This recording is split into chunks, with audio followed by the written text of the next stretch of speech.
My name is Rachel D. Finch, 29F. My boyfriend Logan is 27M. We've been together a little over 3 years and living together for almost 1. If you asked him, he'd say we're comfortable.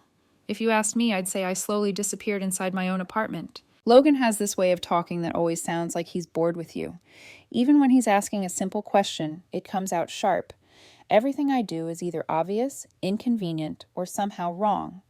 The way I load the dishwasher, the way I chew, the fact that I still wear t-shirts with faded bands on them. He likes to remind me he's outgrown that phase.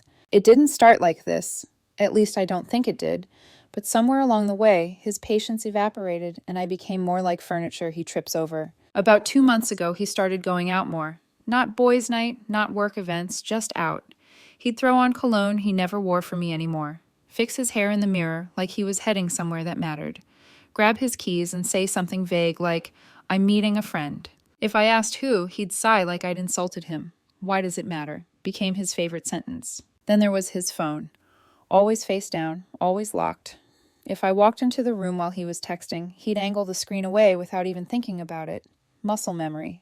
I asked him directly once if something was going on.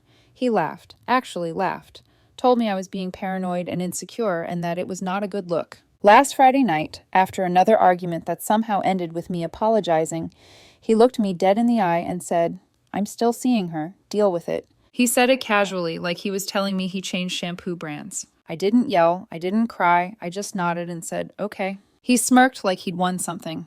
I don't think he realized what that okay actually meant. After I said okay, he rolled his eyes and grabbed his jacket. Told me he'd be back later. Not late, later, like I was his roommate and he was giving me a courtesy heads up. The door slammed behind him and the apartment went quiet in that heavy, uncomfortable way. No TV, no music, just the hum of the fridge and the realization that he'd finally stopped pretending. I sat on the couch for a while, staring at the dent in the cushion where he always sat with one leg tucked under the other. I wasn't angry yet. That came later. At first, it was just clarity. Cold, calm clarity.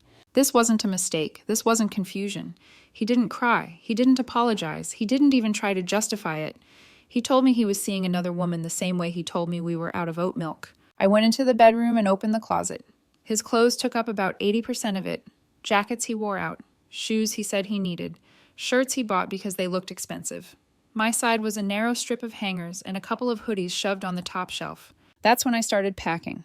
Not dramatically, not angrily. I grabbed a duffel bag first, then my old suitcase from under the bed. I folded my clothes carefully like I was packing for a trip. Socks rolled, shirts stacked, jeans folded the way my dad taught me. As I packed, I noticed how little of the apartment was actually mine. The couch he picked, the plates he liked, the framed photos of places we went that he barely remembered. Even the bedspread was his. I'd wanted something darker. He said it looked depressing. Halfway through, my phone buzzed. A text from him. "Don't wait up." I didn't respond. I took my toiletries from the bathroom, left the fancy stuff he bought, took my cheap razor, my toothbrush. The cologne he always complained was too strong. When I zipped the suitcase, it felt final in a way I hadn't expected, like a door quietly closing. Before I left, I grabbed a sticky note from the junk drawer. The pen skipped a little as I wrote, but the words came easy. Good luck with her. I stuck it on the kitchen counter, right where he'd see it when he came home. Then I took my bags, looked around one last time, and walked out without locking the door. I slept on my older brother's couch that night. He didn't ask questions. He handed me a beer and nodded like he already knew. I stared at the ceiling until morning, replaying Logan's voice in my head. "I'm still seeing her. Deal with it." The thing that hurt the most wasn't the cheating. It was how easy it was for him to say it, like I was expected to absorb it and keep functioning the same way I always had. Around noon, my phone started buzzing. Missed calls, texts stacked on top of each other. "Where are you? Are you seriously being dramatic right now? Did you really leave?" "Rachel, answer me." I didn't respond right away. I let him sit in it. When I finally checked my voicemail, his tone had shifted.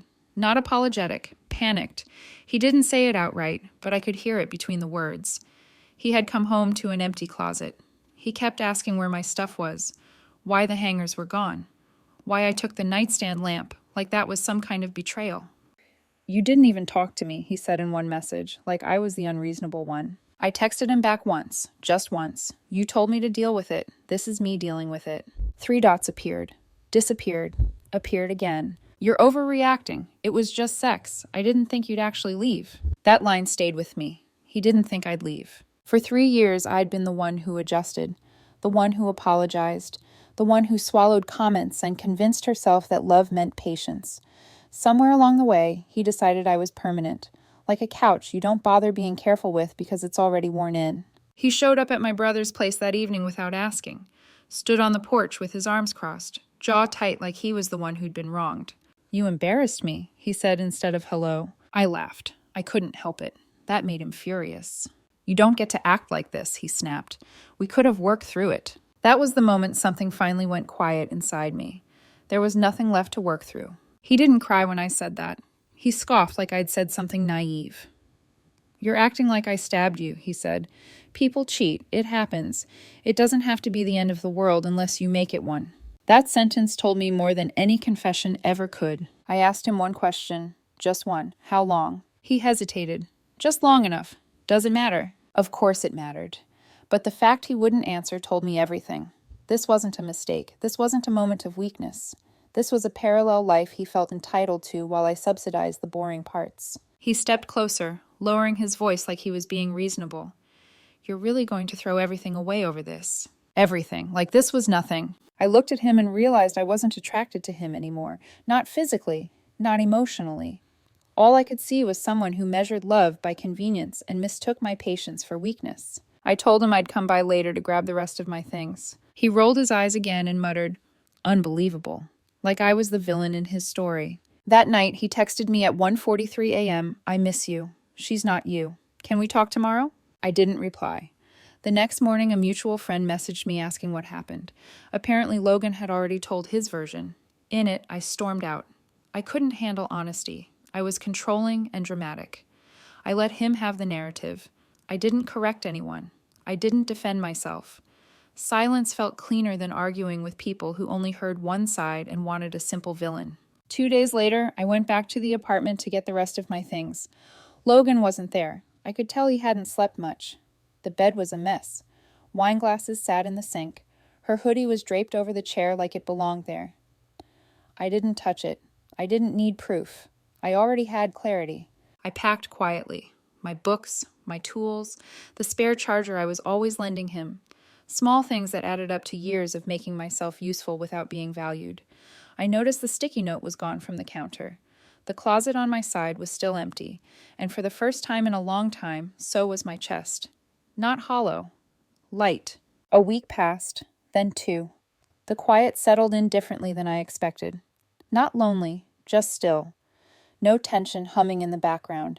No waiting for the next comment that would make me feel smaller. Logan didn't handle that well. He started finding reasons to text me. Logistics at first. "You took the blender. It was mine." I replied once. Silence for a day. Then something else. "Did you cancel the internet?"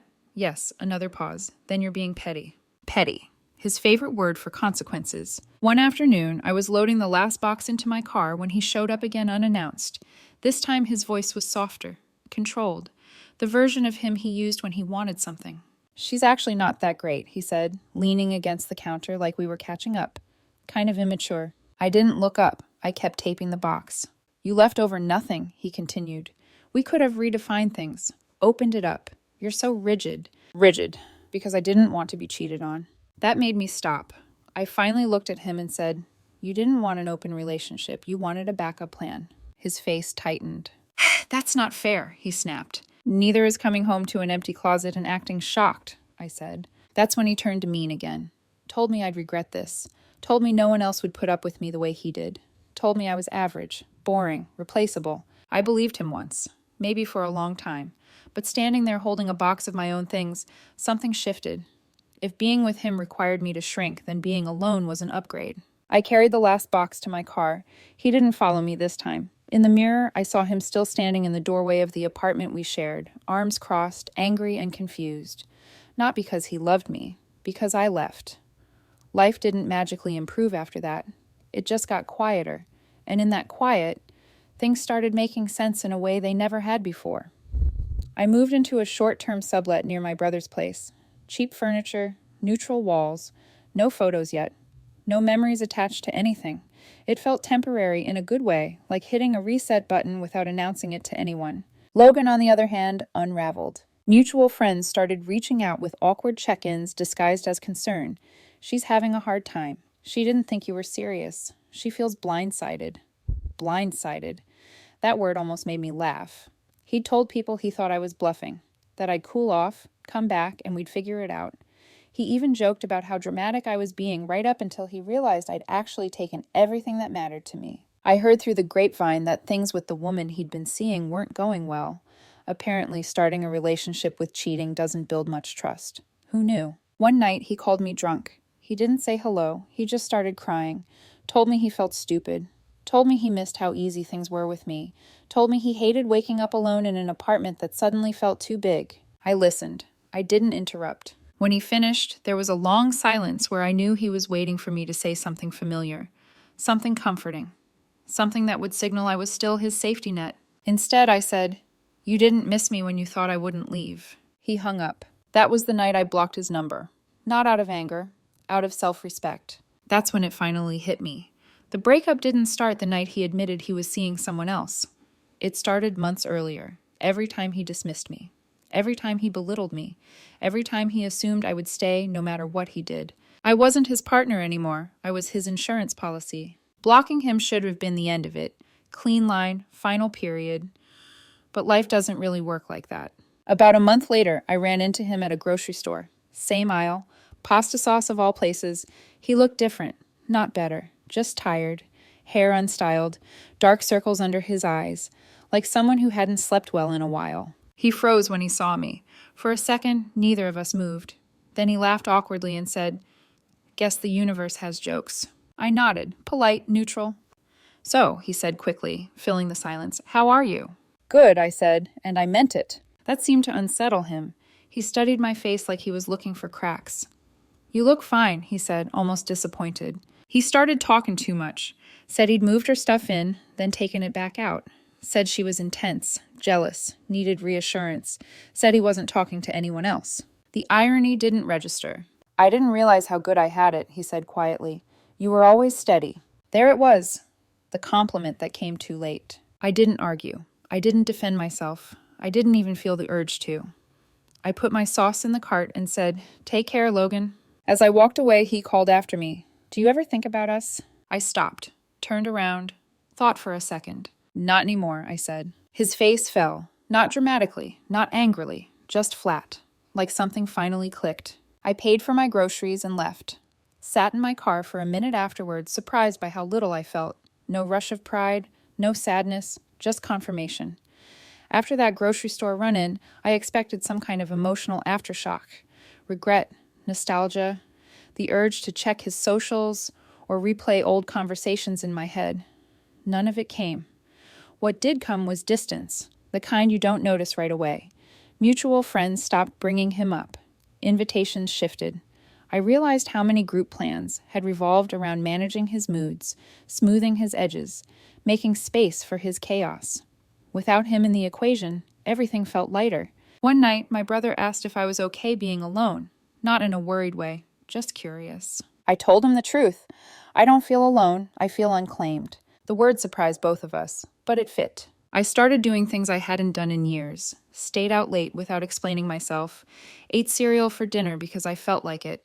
Bought furniture I actually liked instead of what looked adult enough or impressive enough. Small things. Quiet rebellions. Out of nowhere, Logan emailed me. Not texted, emailed. Like we were coworkers closing out a project. He said he'd been thinking a lot. Said he was in therapy now. Said he finally understood why I left. Said he didn't want to get back together. He just wanted peace between us. I stared at the screen for a long time. Peace to him had always meant access, the ability to reach me without consequences, to be absolved without actually giving anything back. I didn't reply. A week later, he sent another email. Shorter, colder. I guess I deserve that.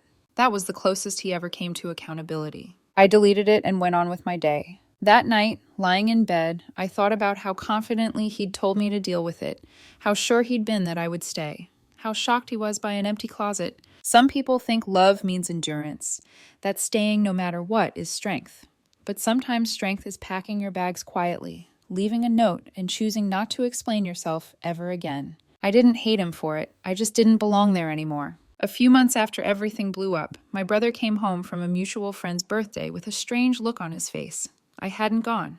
I still wasn't interested in overlapping worlds. "She asked about you," he said, like really asked. Apparently, Logan had been carrying something around in his bag for weeks, folded, creased, soft at the edges. A letter he wrote the night he came home to the empty closet.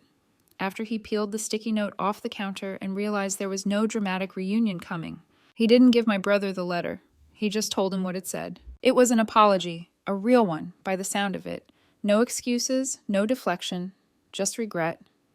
He wrote about how he thought love was leverage, how he mistook being wanted for being safe, how he never thought okay would mean gone.